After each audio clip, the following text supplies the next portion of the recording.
Bom,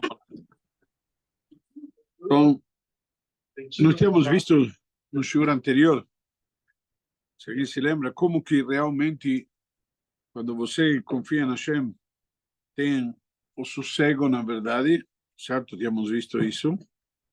E que você não tem que entrar em parafuso, perder o controle.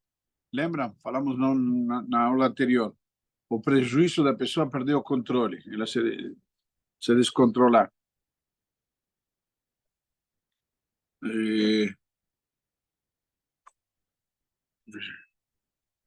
Então, na prática, vamos lá, estamos na página 30. Seguinte, um quase homicídio triplo. O Sefer Hasidim conta a história de um homem que, antes de falecer, deu alguns conselhos preciosos a seu filho querido. Eu lhe peço que você seja muito minucioso e deixe o seu nervosismo pernoitar. Ou seja, o pai pedia que, em momento de nervosismo, o herdeiro não tomasse decisões precipitadas, mas esperasse um dia até resolver como agir. Assim, durante sua vida, o filho colocou em prática a orientação do falecido pai. Uma questão importante, o Talmud traz e estabelece que o tribunal, certo, não poderia julgar casos de vida ou morte, onde tem ou um lado ou outro, no mesmo dia que está o julgamento, emitir a sentença. Eles deveriam dormir, ou seja, eles deveriam passar a noite com isso na cabeça, mesmo que já tomaram a decisão, não faz mal. O que nos ensina, eventualmente, não tomar decisões importantes sem, pelo menos, passar uma noite. Ou seja, algo do qual você, na prática, se você decretar a pena de morte sobre alguém, depois não tem como voltar atrás. Certo? Você pode se arrepender, mas não pode voltar à situação. Neste caso, nos ensina, nossos sábios têm que simplesmente parar, refletir sobre isso e esperar. O que nós vemos aqui na prática, isso mesmo é nossa relação. Ele está dizendo, antes de tomar qualquer decisão, etc., não deixe o nervosismo. Por exemplo, você ficou bravo com alguém, brigou com alguém, teve um desentendimento, já toma uma decisão. Não falou mais com ele, sei lá, calma. Antes de tomar qualquer decisão, passe a noite e pense um pouco. Certo dia, esse homem saiu de casa para ganhar seu sustento, permanecendo anos longe de sua família. Quando voltou para sua casa, que tinha 3 andares, ele notou que a esposa se encontrava no segundo andar e resolveu surpreendê-la. No entanto, enquanto estava no térreo, ele ouviu conversando com um homem e pensou, agora ela verá, vou matar ambos.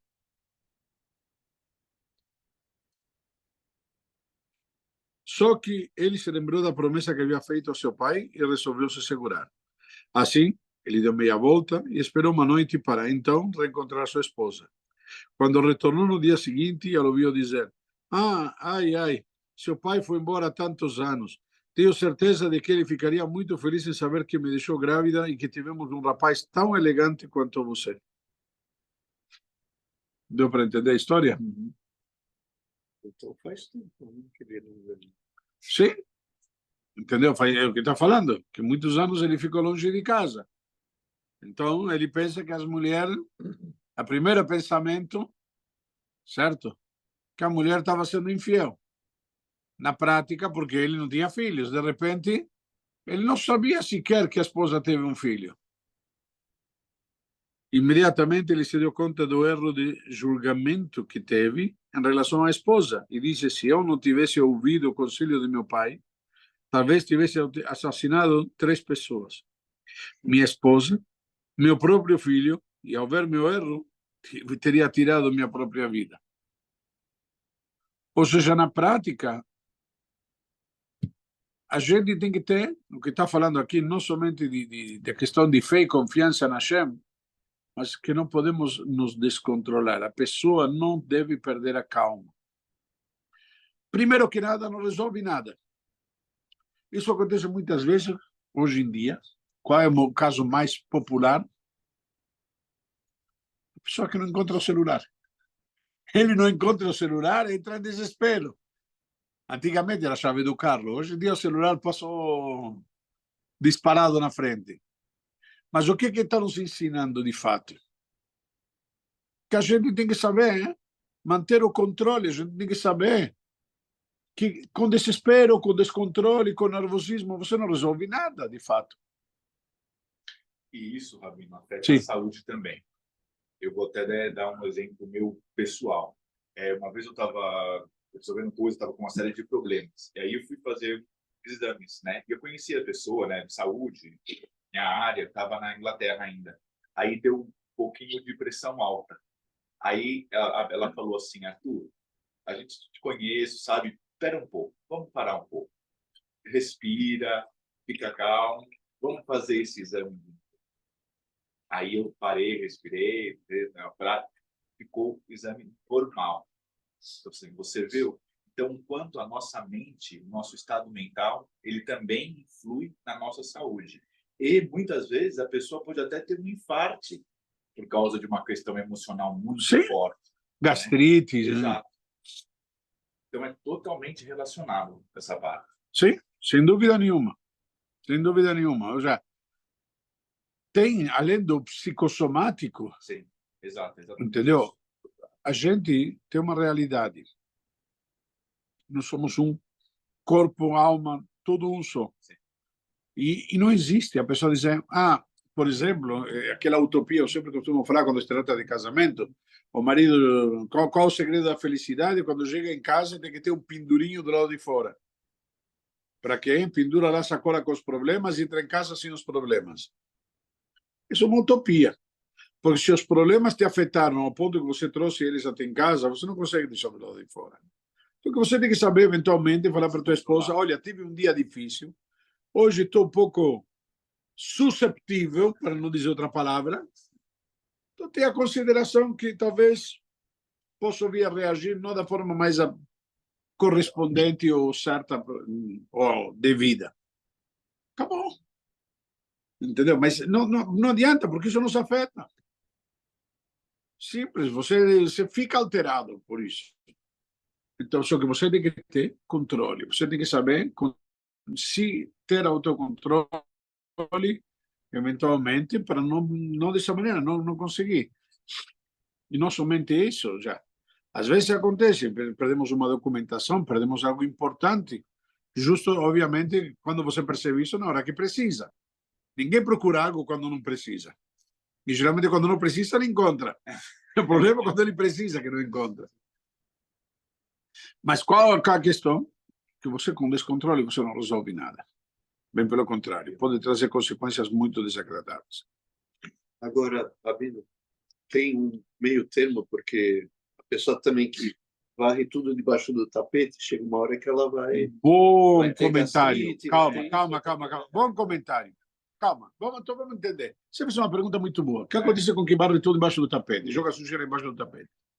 Então vamos falar. Calma. A pergunta ficou clara. O que significa jogar a sujeira embaixo do tapete? A pessoa não extravasa, né? Não. Jogar a sujeira embaixo do tapete significa o exemplo na prática. Eu estou em casa e, de repente, chegou a visita sem avisar. E está tudo sujo, está tudo uma bagunça. O que você fala? Me dá um instante e já te abro. O que você fica com toda essa sujeira? Joga embaixo do tapete. Certo? E recebe a visita. Quando a visita vai embora, você tem que pegar, abrir e levantar o tapete, tirar a sujeira e acabou. Por quê? Se você não fizer isso, depois de 2, 3 vezes, você vai ter lá uma montanha. E o que acontece se tiver uma montanha no meio da sala? Você pode tropeçar e cair. Dito isto, essa parábola, assim, montada dessa forma, assim, que é real, ou plausível, pelo menos, vamos entender o seguinte. Um casal, por exemplo, para ser mais práticos, tem desentendimentos. Então, o que você faz. Na hora H,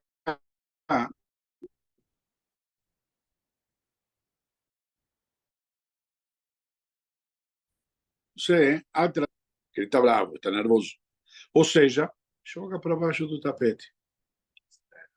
Espera, acalma, deixa a poeira sentar.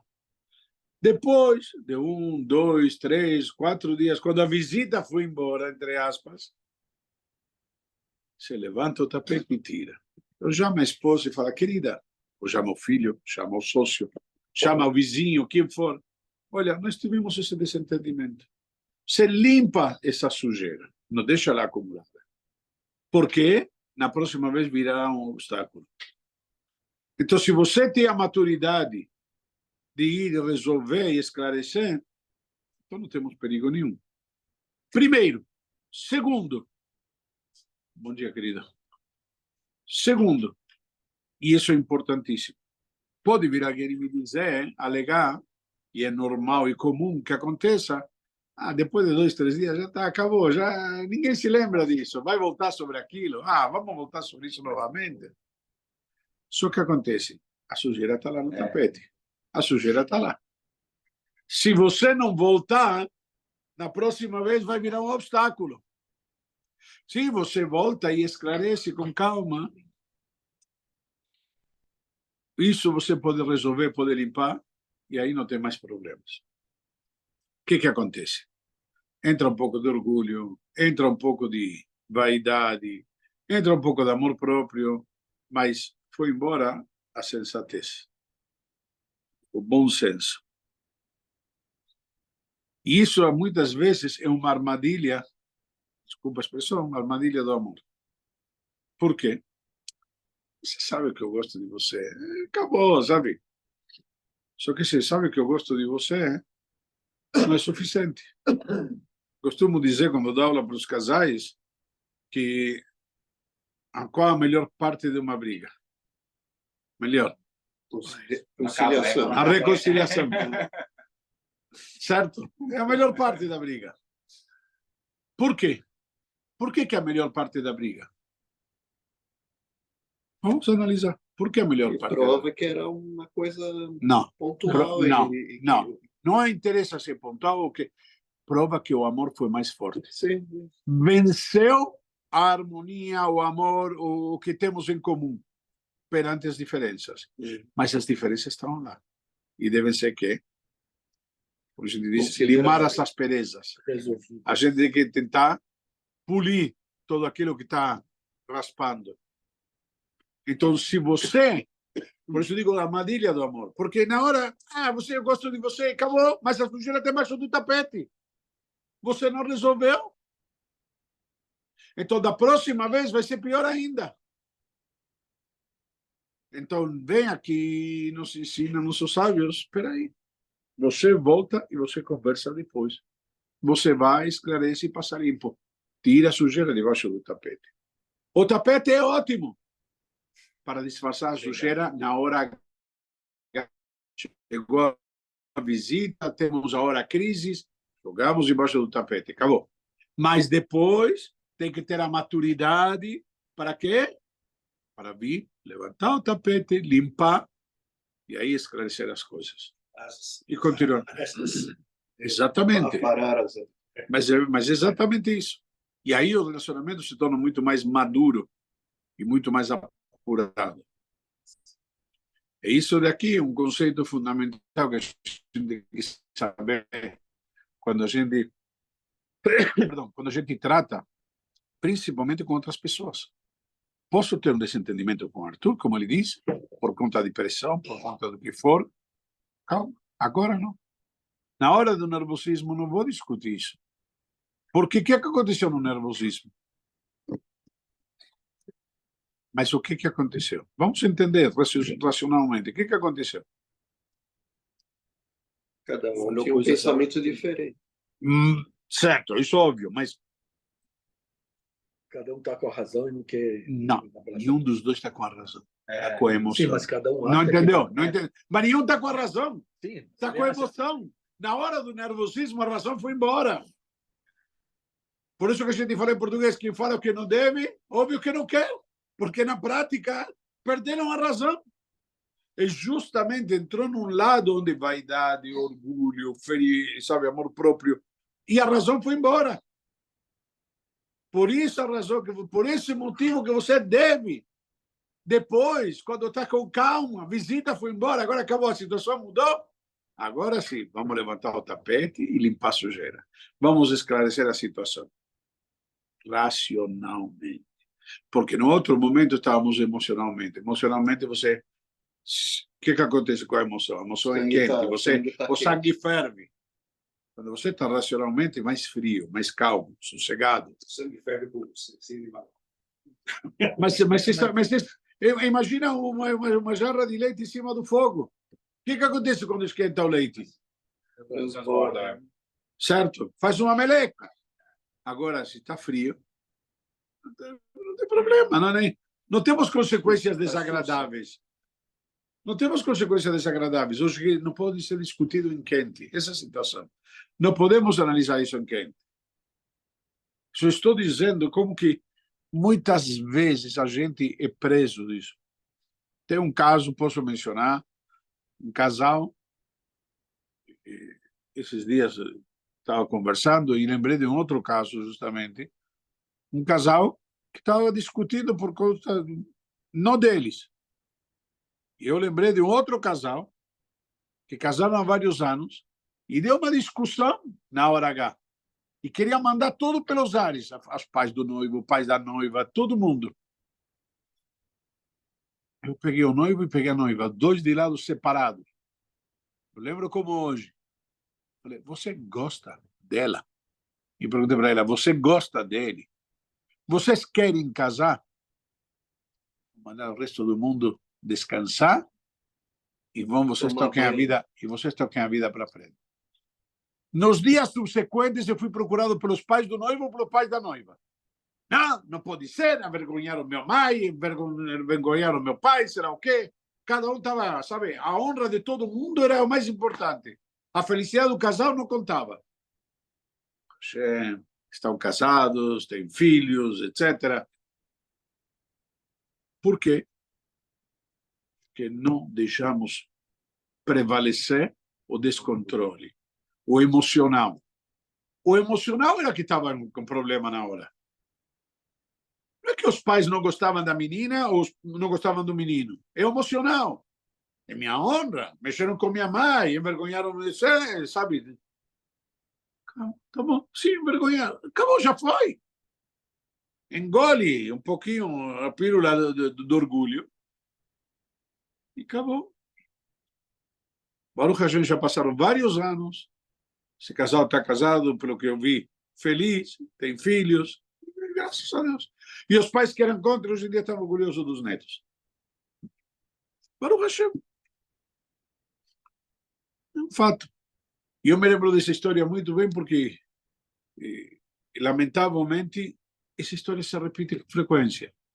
Por quê? Por conta do descontrole, por conta de prevalecimento do lado emocional. Independentemente, nosso tema é a fé em Deus, mas é incrível. Se você tiver fé em Deus, você consegue controlar muito mais o teu emocional. Mas como emocional acaba atrapalhando. E se você se deixa levar e perde o controle, cara, queria que a história nos contou de que o cara poderia ter, entre aspas, quase matado 3, e lá, Baruch Hashem. Hoje em dia a felicidade é de no mínimo de 4, o casal e os 2 filhos que eles têm. É uma realidade. A gente tem que ter, puxa, calma, sossego para poder decidir depois. Se tivéssemos sido intempestivos, como nos conta aqui na história, se tivéssemos nos deixado levar pelo nervosismo, o que seria hoje em dia? Nada a ver. É uma realidade. Estou falando isso, provando o que estou falando.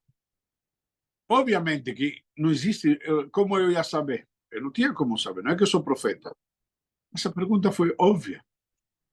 Perguntei para ele, você gosta dela? Você quer casar com ela? Você quer compartilhar com ela o resto da vida? É recíproca. Então não tem mais o que discutir. Porque tudo isso o que é? São vaidades, orgulhos, amor ferido e sei lá o quê, dos outros, e deles. E na prática, o que decide o dia a dia são eles dois. Isso acontece muito conosco. Então, o exemplo que você deu perfeitamente do tapete e tudo mais é um bom exemplo. Tem que jogar embaixo do tapete. Mas quando joga embaixo do tapete? Na hora que tem, entre aspas, visita chegando. Na hora que tem, sabe, uma visita. O que significa uma visita? Uma briga chegando. Aí joga embaixo do tapete. Eu não preciso resolver isso agora. Eu não preciso resolver isso agora. Posso resolver isso depois. Não sei se dá para entender a colocação. Ah, e as pessoas, calma. As pessoas dizem muitas vezes, depois não vou voltar sobre isso. Tem que voltar. E uma pessoa madura, uma pessoa sensata, não tem nenhum problema de pegar e dizer, Arthur, vamos tomar um café? Você lembra aquele dia que aconteceu aquilo? Eu gostaria de esclarecer. Ah, não vai vir de novo com isso, já passou, get over, sabe? Não, get over não. Isso eu achei que aconteceu, não foi agradável, não foi legal. Eu quero esclarecer. Se para você é uma besteira, fico feliz. Mas se fosse uma besteira tão grande, não tivéssemos discutido. O fato que discutimos que a besteira não era tão simples, não era tanta besteira. Deu para esclarecer? Deu para entender? Sim, seus. Não depende da educação que a pessoa teve. Sim, muito. Perdão, não somente da educação, da tua natureza, teu temperamento. Calma. Gostei, a colocação é muito boa. É verdade. Eu me lembro de uma oportunidade, um diretor da escola, estive envolvido numa situação, chamou um pai para discutir a conduta do filho, que o filho era muito temperamental, se descontrolava. E o pai argumentou, é normal, o menino é nervoso. Falou, se ele está nervoso, que não venha na escola. Falou, ninguém tem culpa do nervosismo dele. E ele me deu um exemplo muito sábio. Talvez não foi proporcional, mas quando você está nervoso, não sai para a rua dirigindo. Porque você pode atropelar alguém e causar uma catástrofe. Alcoolizado, né? Entendeu? Então, se você está com um problema, saiba se controlar. E essa é a ideia de jogar a sujeira embaixo do tapete. Na hora que você está perdendo o controle, calma, vamos jogar a sujeira no tapete. Significa o quê? Agora não vou resolver nada. Agora vou esperar, me acalmar, sossegar. E para isso, a pessoa tem que adquirir, primeiro, muito treinamento, autocontrole e principalmente autoconhecimento. Se ele conseguiu isso, e ou seja, saber dessa coisa e não sabe, não consegue, então faz a terapia. Para isso existe. Não, mas para isso existe terapia. Não estou brincando, desculpa. Então, o que acontece? Se você tem um problema, aprenda primeiro a se conhecer. Por isso que eu falei, primeiro que nada tem que ter autoconhecimento. Mais importante. Quando eu tenho autoconhecimento, depois vou desenvolver o autocontrole. Mas primeiro eu tenho que me conhecer. E reconhecer que quando perco o controle, isso não é legal. Esse é querer que a pessoa diz, olha, eu simplesmente nunca mais fiquei bêbado. Quando começo a beber, me transformo numa outra pessoa e aquele lá faz besteiras. Eu não, aquele outro. Você tem que saber que você perdeu o controle. Você pode fazer terapia, né? Hoje em dia, mas tem muitas pessoas que, terapia não só tem vergonha de falar, tudo, né? Esse é o problema, né? Mas desculpa, calma. Eu concordo. Calma, eu concordo que tem gente que tem vergonha, tem receios, tem preconceitos, mas nós temos traços de caráter, muitas vezes, que devem ser polidos. Eu acredito que com a Torá também você pode melhorá-los, através do estudo da Torá, etc. Porém, se você não consegue sozinho, precisa de uma ajuda. Por isso que o mundo evoluiu ao ponto que tem terapia hoje em dia, tem coaching. O que é um coaching? É uma terapia, talvez às vezes voltada para o lado profissional. Sim. Como a pessoa se aprimora, ele faz um coach, tem alguém que faz o quê? Ele vai te aconselhando de como você melhorar profissionalmente. Mentor. Entre aspas, ou a mentoria. A terapia é tudo isso a nível pessoal. E não deixa de ser, talvez, às vezes, útil a nível profissional também. E com a Torá também, eu já percebi, o senhor me corrija se eu estiver errado, mas você vê que até os rabinos, né, também tem um rabino a se consultar. Também se pode para se aconselhar, Na verdade, isso está escrito, inclusive, no Pirkei Avot, Selech Harab, passa para você um mestre. E isso não é uma questão que está dada para o povão, é para todos e cada um. Ou seja, na prática, todo mundo tem que consultar com alguém. Por quê? Porque precisamos, inclusive, alguém de fora que nos oriente mais objetivamente, alguém de fora que vai perceber onde podemos eventualmente estar falhando, ou não necessariamente falhando, mas onde nós podemos nos aprimorar. Há uma questão, e você tocou um ponto, eu vi uma vez num shiur, eu gostei muito, eu usei isso muito, que a gente tem que aprender muito do lápis. Com o lápis, você pode escrever. O lápis, você pode apagar, você pode corrigir as coisas, fazer techuvá, certo? Só que o lápis tem que apontar. E quando você aponta, o que acontece? Significa que você está tirando camadas lá. Quando você apontar o lápis, dói. Então, às vezes, você tem que saber ouvir determinadas verdades e coisas que você não necessariamente gostaria. Mas na hora que você passa por aquele processo, o que fica? Você vai escrever melhor. Deu para... Então, na verdade, isso aqui é a vida. Isso daqui é a vida. Nós devemos aprimorar isso, melhorar em todo momento, dentro das nossas vidas. Ok? Vamos mais uma? Quem manda os testes? Por que o nervosismo está intimamente ligado à emuná e ao bitachon? Já nós vimos que o descontrole e tudo, por que a pessoa se descontrola? Porque vimos outro dia a questão de orgulho. Eu não mereço, não me corresponde. Lembram? Falamos outro dia sobre orgulho. Então, a seguinte história ilustra isso. Uma pessoa procurou o seu Rav e disse, não procurou o terapeuta, procurou o Rav. E sabe por que procurar o Rav em vez do terapeuta? De graça. Porque o Rav é de graça, o terapeuta cobra consulta. Segundo, como o Rav não cobra, ele te dá alta logo. O terapeuta te segura anos. Uma pessoa procurou seu Rav e disse, eu tenho um grande problema, sou muito nervoso. Há um remédio para isso? O rabino respondeu, por favor, saia da minha sala e fique na espera até que eu chame novamente.